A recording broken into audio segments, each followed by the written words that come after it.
Hello বন্ধুরা, শুভ দুপুর। সবাই কেমন আছেন? আশা করি সবাই ভালো আছেন। আজ আমার শরীরটা ভালো নেই, তাও বেশি কিছু রান্না করছি না, ছোটো কিছু অল্প করে রান্না করছি, তাই তোমাদের সাথে শেয়ার করছি।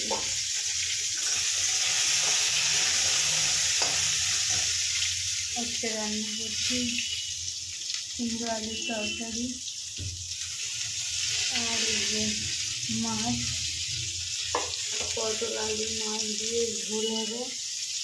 আর এই যে রুটি হয়েছে, আজকে এই রান্না হবে। এর থেকে বেশি কিছু রান্না করতে পারবো না, শরীর ভালো নেই।